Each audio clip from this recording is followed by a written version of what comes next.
این باره اول صدور نمیدن جمعه و سخم شده بودن او از جمعه میشه. وراتوق جزوی سوچنده دو تک طلبات مدش از کد جمعه جمعه توسان وزن میکنن. این قضا صدور نمیدن جمعه و قیمت وزن روشنی جمعه دیده دونست رای نگو صدور نمیدن جمعه اثبات بوده که خصوصا میشه.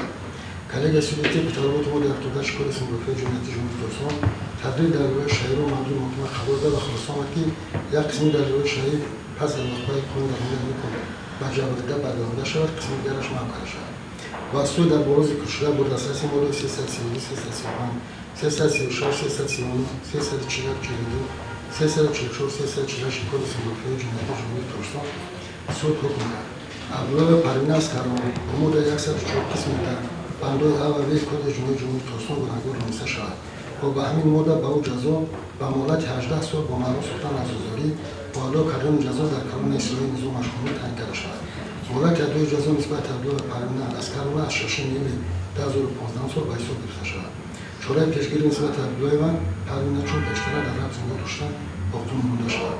در الهی شهری یک عدد تلفن موبیل طبع سامسونگ یک عدد رسم کودکان با جمعیت موبیل کدران برگردانده شود. لباسون مبالغان موبیل معینه بوبک و امینه و بوبک و زیادی محکم شد. از بالا حکم مذکور بسیار دوله جمهوری ترکستان در مدت 10 شبانه رو و محکوم شده در این مهلت از روز گرفتن نسخه حکم توسط همین سوی شکایت به اعتراض مقرر ممکن است. حکم فرما است. حکم فرما در مدت 18 سال تعیین کرده شده است. اگر روزیشون می‌تواند که تصویب برده شود. سلامتشون و نسبتشون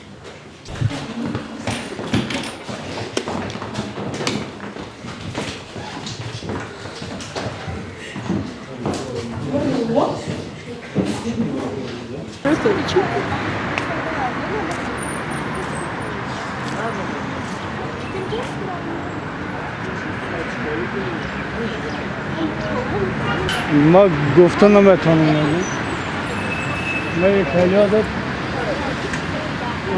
من